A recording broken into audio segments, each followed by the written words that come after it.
இயேசு கிறிஸ்துவின் இனிய நாமத்தில் வாழ்த்துக்கள். இந்த நாளிலும் எரேமியாவினுடைய புலம்பல் 1வது அதிகாரத்தை நாம் தியானிக்க போகிறோம்.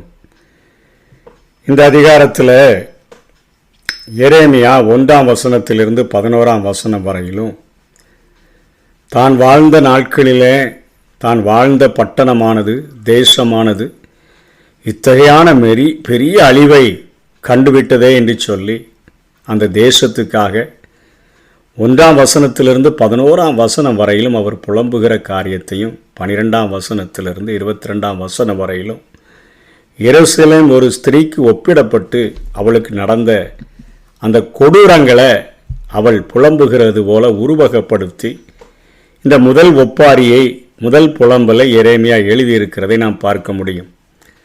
ஐயோ, ஜனம் பெருத்த நகரி தனிமையாக உட்கார்ந்திருக்கிறாளே, விதவைக்கு ஒப்பானாளே, ஜாதிகளில் பெரியவளும் சீமைகளில் நாயகியுமாய் இருந்தவள் கப்பம் கட்டுகிறவள் ஆனாளே என்று சொல்லி அவர் தொடங்குகிறதை பார்க்கிறோம். ஜனம் பெருத்த நகரி, அதாவது ஜனம் தொகையில் அதிகமாக இருக்கக்கூடிய மாநகராக, சீமைகளின் நாயகி, மாநிலங்களுக்கே இளவரசியாக, ஜாதிகளில் பெரியவள் அப்படின்னு சொன்னால் உலகத்தினுடைய வல்லரசாக விளங்க தேவையான அனைத்து வலிமையையும் இஸ்ரவேல் உடையதாக இருந்தது. ஆனால் இப்போ அவள் ஒரு விதவைக்கு ஒப்பானவளாக, கப்பம் கட்டுகிறவளாக, ராக்காலங்களில் அழுது கொண்டிருக்கிறவளாக, அவளை தேற்றுவார் ஒருவரும் இல்லாதவளாக, அவளுடைய நேசர் எல்லாருக்குள்ளும், அவளுடைய சிநேகிதர் எல்லாரும் அவளுக்கு துரோகிகளும் சத்துருக்களுமாக மாறிவிட்டார்கள் என்று சொல்லி யூதேய பட்டணத்தை குறித்து, எருசலேம் நகரத்தை குறித்து இங்கே எரேமியா புலம்ப ஆரம்பிக்கிறதை பார்க்கிறோம். உபத்திரவப்பட, கொடுமையான அடிமை வேலை செய்ய, புறஜாதிகளுக்குள் தங்குகிற, இறைப்பாறுதலை அடையாதவளாய் காணப்படுகிற ஒரு கேடான நிலையை அடைந்தாள் என்று சொல்லி இங்கே எரேமியா புலம்புகிறதை பார்க்கிறோம். 4ஆம் வசனத்தில் பண்டிகைக்கு வருவார் இல்லை, சீயோனுக்கு போகிற வழி புலம்புது, வாசல்கள் பாலா கிடக்குது, அவளுடைய ஆசாரியர்கள் தவிக்கிறார்கள், அவள் கன்னிகைகள் சஞ்சலப்படுகிறார்கள், அவளுக்கு கசப்பே உண்டாயிருக்கிறது என்று சொல்லி புலம்புகிறதை நாம் பார்க்கிறோம். 5ஆம் வசனத்தில் அவள் சத்துருக்கள் தலைமையானார்கள், அவள் பகைஞர்கள் சுகித்திருக்கிறார்கள், அவள் பிள்ளைகள் சத்துருக்களுக்கு முன்பாக சிறைப்பட்டு போனார்கள். 6ஆம் வசனத்தில் சீயோன் குமாரத்தினுடைய அழகு அவளை விட்டு போய்விட்டது, அவள் பிரபுக்கள் மேய்ச்சலை காணாத மான்களுக்கு ஒப்பாகி தொடர்கிறவர்களுக்கு முன்பாக சத்துவம் இல்லாமல் நடந்து போகிறார்கள் என்று சொன்னால் பலவீனப்பட்டு அவர்கள் கடந்து போகிற ஒரு நிலைமையில் காணப்படுகிறார்கள் என்று சொல்லி எரேமியா 1ஆம் வசனத்திலிருந்து 11ஆம் வசனம் வரையிலும் அவர் புலம்புகிறதை நாம் பார்க்கிறோம். தொடர்ந்து 7ஆம் வசனத்தில் அவர் பேசுகிறார். தனக்கு உண்டாயிருந்த இன்பமானவைகளை எல்லாம் அவள் நினைக்கிறாள். பகைஞர்கள் ஓய்வு நாளை குறித்து அவளை பரியாசம் பண்ணுகிறதை சொல்லி அவர் புலம்புகிறாள். ஒரு தூர ஸ்திரீயைப் போல ஆனால், கரைபட்டவள் ஆனால், கணம் பண்ணினவர்கள் அசட்டை பண்ணினார்கள், அவளுடைய மானத்தை கண்டார்கள், அவளும் பெருமூச்சு விட்டு பின்னிட்டு திரும்பினாள் என்று சொல்லி அவளுடைய புலம்பலை குறித்து அத்தனையாக 9ஆம் வசனத்தில் அசுனம், அதாவது தீட்டு, அசுத்தம் அவளுடைய வஸ்திரத்தினுடைய ஓரங்களில் இருந்தது. அதிசயமாய் அவள் தாழ்த்தப்பட்டு போனால், தேற்றுவார் இல்லை, சிறுமையடைந்தால், பகைஞர்கள் எல்லாரும் பெருமை பாராட்டினார்களே என்று சொல்லி எருசலேம் பட்டணத்தை குறித்து அத்தனையாய் புலம்புகிறார். அவளுடைய இன்பமான எல்லாவற்றின் மேலும் சத்துரு தனது கையை நீட்டினபடியினால உமது சபையில் வரலாகாது என்று சொல்லி தேவரில் விளக்கின புறஜாதிகள் எல்லாம் உமது பரிசுத்த ஸ்தலத்துக்குள்ளே வந்து பிரவேசித்ததை அவ கண்டால, தங்கள் உயிரை காப்பாற்ற தங்களுக்கு இன்பமானவைகளை ஆகாரத்திற்கென்று அவர்கள் கொடுத்து விட்டார்களே என்று சொல்லி எரேமியா முதல் பகுதியிலே அவர் புலம்புகிறதை பார்க்கிறோம். 12ஆம் வசனம், வழியில் நடந்து போகிற சகல ஜனங்களே, இதை குறித்து உங்களுக்கு கவலை இல்லையோ? கர்த்தர் தமது உக்கிரமான கோபம் மூண்ட நாளிலே என்னை சஞ்சலப்படுத்தினார்.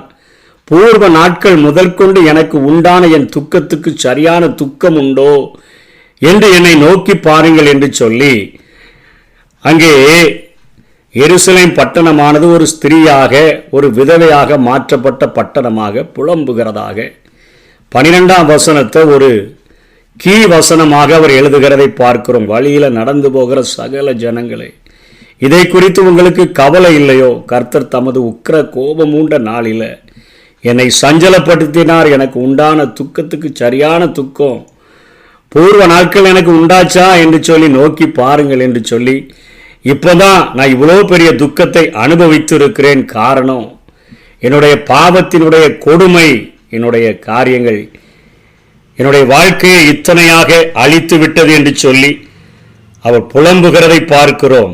18ஆம் வசனத்தில், கர்த்தர் நீதிபரர், அவரது வாக்குக்கு நான் விரோதமாய் எழும்பினேன். ஜனங்களே, நீங்கள் எல்லாரும் இதை கேட்டு என் துக்கத்தை பாருங்கள்.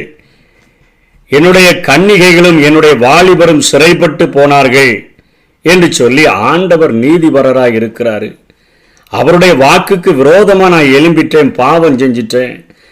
அதனால என் துக்கத்தை பாருங்க, இவ்வளவு துக்கத்தை நான் அடைந்திருக்கிறேன் என்று சொல்லி எருசலேம் பட்டணமும் அது புலம்புகிறதாக இங்கே அவர் எழுதியிருக்கிறதை நாம் பார்க்கிறோம். அதாவது உலகில் மிகச்சிறந்த வல்லரசாக விளங்க வேண்டிய அனைத்து வலிமையும் இஸ்ரவேலுக்கு இருந்தது. ஆனால் அதற்கு தகுந்த நிலையில தகுதியாக வைத்துக்கொள்ளும் மனம் மட்டும் அதற்கு இல்லாமல் போய்விட்டது. இதனால் அது சிதறடிப்புக்கு உள்ளாகி எரேமியாவின் காலத்தில் ஒரு சூழ்நிலை நிலைக்கு அது தள்ளப்பட்டது என்று சொல்லி நாம் பார்க்கிறோம். தாவீதினால ஒரு மிகப்பெரிய பொற்கால ஆட்சியை பெற்று மிகப்பெரிய வல்லரசாக திகழ்ந்த இஸ்ரவேல் இப்பொழுது மண்மேடாக மாற்றப்பட்டு இது உயிர்க்குமா என்று சொல்லுகிற அளவிற்கு சரித்திரம் அதை முத்திரையிட்டு அதை உறுதிப்படுத்தி விட்டதை நம்ம பார்க்கிறோம். இஸ்ரவேல் தனிமையில் நியாய தீர்ப்புகளை அனுபவித்த போது வழிபோக்கர் எவருக்கும் இரக்கம் தோன்றல, எவரும் கவலைப்படவும் இல்லை, எவரும் ஆறுதல் சொல்லவும் முன் வரல.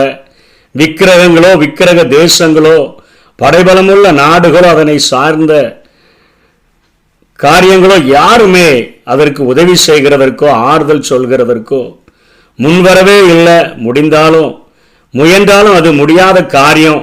இது ஆண்டவருடைய நியாய தீர்ப்பு என்பதை இந்த அதிகாரத்தில் பார்க்கிறோம். மனித வாழ்க்கையும் இத்தகையதுதான். சுகபோகமாக வாழ்கிற காலத்தில் பாவ சந்தோஷங்களை பங்கு வைப்பதற்கு அநேகர் நீயா நானானி சொல்லி போட்டி போடுவாங்க. ஆனால் பாவம் தருகிற நியாய தீர்ப்பை ஒரு தேசமோ அல்லது ஒரு தனி மனிதனோ அனுபவிக்கிற நாளில் யாருமே தோல் தருகிறதற்கு முன் வருகிறதில்லை.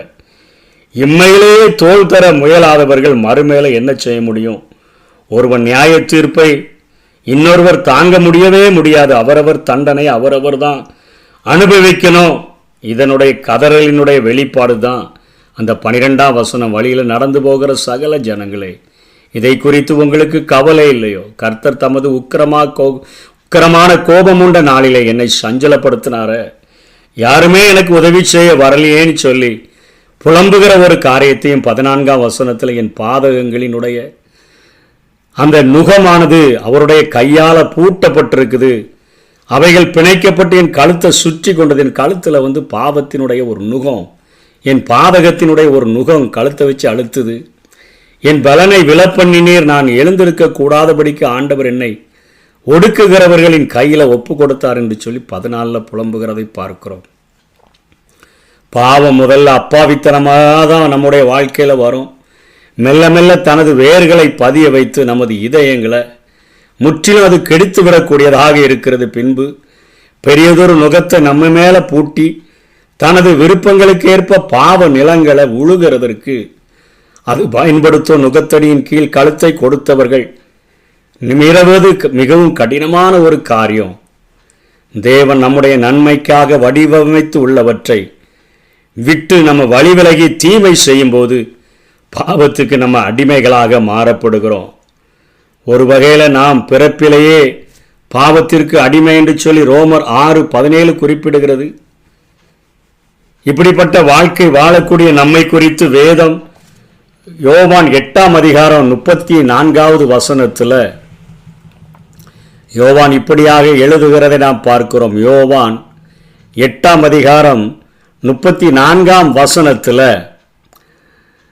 இயேசு அவர்களுக்கு பிரதித்திரமாக, பாவம் செய்கிறவன் எவனும் பாவத்துக்கு அடிமையாயிருக்கிறான் என்று மெய்யாகவே மெய்யாகவே உங்களுக்கு சொல்லுகிறேன் என்று சொல்லுகிறதை பார்க்கிறோம். அதே போல ரோமர் 1ஆம் அதிகாரத்தில் நாம் பார்க்கும் 28ஆம் வசனத்திலிருந்து, தேவனை அறியும் அறிவை பற்றி கொண்டிருக்க அவர்களுக்கு மனதில்லாதபடியினால தகாதவைகளை செய்யும்படி தேவன் அவர்களை கேடான சிந்தனைகளுக்கு ஒப்பு கொடுத்தார். அவர்கள் சகலவித அநியாயத்தினாலும் வேசித்தனத்தினாலும் துரோகத்தினாலும் பொருளாசையினாலும் குரோதத்தினாலும் நிறையப்பட்டு பொறாமையினாலும் கொலையினாலும் வாக்குவாதத்தினாலும் வஞ்சகத்தினாலும் வன்மத்தினாலும் நிறைந்தவர்களுமாய், புறங்கூறுகிறவர்களுமாய், அவதூறு பண்ணுகிறவர்களுமாய், தேவ பகைஞருமாய், துராக்கிருதம் பண்ணுகிறவர்களுமாய், அகந்தை உள்ளவர்களுமாய், வீம்புக்காரருமாய், பொல்லாதவைகளை யோசித்து பிணைக்கிறவர்களுமாய், பெற்றாருக்கு கீழ்ப்படியாதவர்களுமாய், உணர்வில்லாதவர்களுமாய், உடன்படிக்கையை மீறுகிறவர்களுமாய், சுபாவ அன்பில்லாதவர்களுமாய், இணங்காதவர்களுமாய், இரக்கமில்லாதவர்களுமாய் இருக்கிறார்கள். இப்படிப்பட்டவைகளை செய்கிறவர்கள் மரணத்திற்கு பாத்திரர்களாய் இருக்கிறென்று தேவன் தீர்மானித்த நீதியான தீர்ப்பை அவர்கள் அறிந்திருந்தும் அவர்களை தாங்களே செய்கிறதும் அல்லாமல் அவைகளை செய்கிற மற்றவர்களிடத்தில் அவர்கள் பிரியமுள்ளவர்களாக இருக்கிறார்கள் என்று சொல்லி பார்க்கிறோம். இங்கே எருசலேம் நகரத்தினுடைய அழிவை கடந்து செல்லுகிற அநேகர் தலையை துலுக்கி அந்த எருசலேமின் அழிவை பார்த்து அத்தனை ஏளனப்படுத்தினார்கள், அத்தனையாய் கேலி பண்ணினார்கள், கிண்டல் பண்ணினார்கள். இன்றைக்கு ஒருவேளை தனி மனித வாழ்விலும் அவன் பாவம் செய்து அந்த பாவத்தினுடைய நியாய தீர்ப்பை தன்னுடைய தண்டனையை தன் வாழ்வில் அனுபவிக்கும் போது, இன்றைக்கு பாவத்துக்காகவே நாம் பாவத்தை செய்யும் பொழுது நம்மோடு கூட நம்மை உற்சாகப்படுத்தும்படியாக என்கரேஜ் பண்ண எல்லாரும் அந்த நாளில் விட்டுட்டு போயிடுவாங்க. தண்டனையை நம்ம தனியாக தான் அனுபவித்து ஆகணும், ஏளனங்கள் அவமானங்களை நம்ம தனியாக தான் அனுபவித்து ஆகணும். அப்படிப்பட்ட அந்த கேடான நிலைமைக்கு, பாவத்தினுடைய அடிமைத்தனத்துக்கு செல்ல முன்னாடி ஆண்டவருடைய அன்பில் அவருடைய பாதத்தை இறுக பற்றி கொண்டோன்னு சொன்னால், அப்படிப்பட்ட காரியத்திலிருந்து நாம் நிச்சயமாக விடுதலை பெற்றுக்கொள்ள முடியும். இந்த காரியத்திலிருந்து எந்த ஒரு மனுஷனும் விடுதலையை தர முடியாது, இயேசு ஒருவர் மாத்திரமே. இந்த பூமியில் வந்தபொழுது அவர் இந்த பூமியில் நன்மை செய்கிறவராக சுற்றி திரிந்து, அவர் எங்கே இருந்தாரோ அங்கே திரளான ஜனங்கள் அத்தனையாய் நெருக்குகிற அளவிற்கு தேவனுடைய ஊழியத்தை செய்து கொண்டிருந்த அவர் தன்னுடைய கடைசி நாட்களில், ஊழியத்தை நிறைவேற்றுகிற அந்த நாட்களில் அவர் நியாய தீர்ப்புக்கு ஒப்பு கொடுக்கப்படும் பொழுது, அந்த கெத்சமனே தோட்டத்தில் 1 மணி நேரம் ஜெபிப்பதற்கு கூட, உதவி செய்கிறதற்கு கூட யாரும் இல்லாதபடி அவர் கைவிடப்பட்டதை பார்க்கிறோம். அதனைத் தொடர்ந்து நியாயசனத்துக்கு முன்பாக நிற்கும் பொழுது தன்னோடு கூட சேர்ந்தவர்கள் யாருமே இல்லை. தன்னுடைய சரீரங்கள் முழுவதும் கிழிக்கும்படியாக உளப்பட்ட ஒரு நிலத்தை போல மாறுகிறதற்கு தன்னை ஒப்பு கொடுத்த அந்த ஆண்டவராகிய இயேசு கிறிஸ்துவை பார்க்கிறோம்.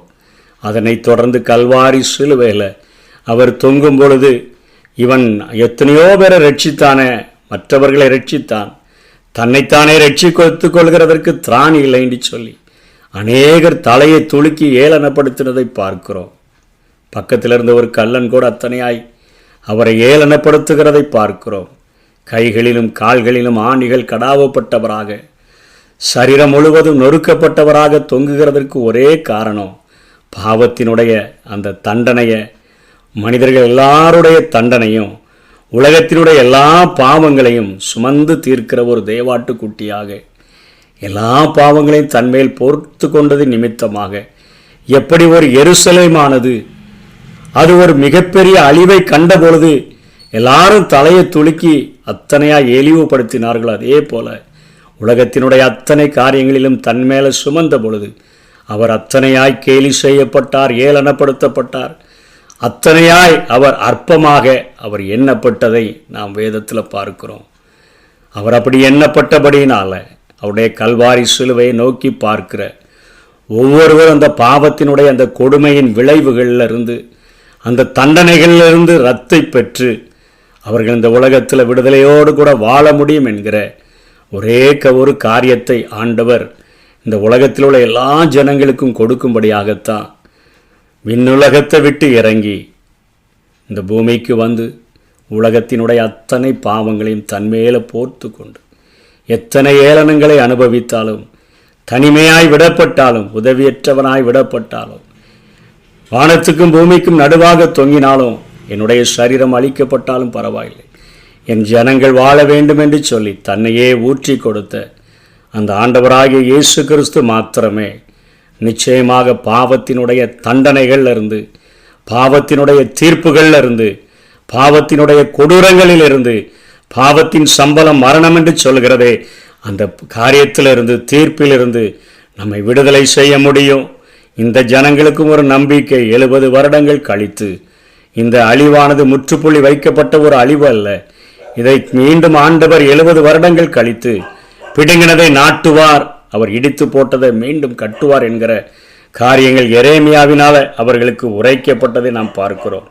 ஆகவே ஆண்டவருடைய இந்த வசனங்களை நாம் படிக்கும் பொழுது பாவத்தினுடைய கொடூரத்தை உணர்ந்து, பாவத்தினுடைய வலிமையை உணர்ந்து, அதனுடைய முடிவானது எவ்வளவு பெரிய கேடான நியாய தீர்ப்பு கொடுக்கிறது என்பதை அறிந்து இதில் நிலைத்திருந்தோன்னா நரகம் கட்டாயம் நமக்கு கிடைச்சிரும்.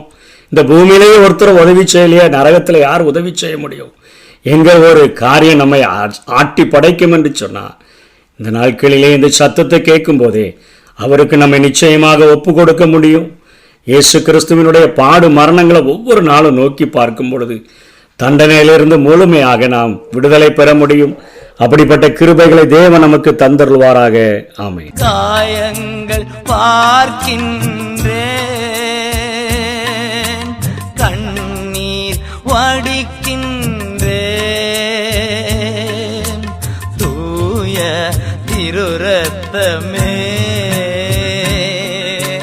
துடிக்கும் தாய் உள்ளமே, தூய திருரத்தமே துடிக்கும் தாய் உள்ளமே.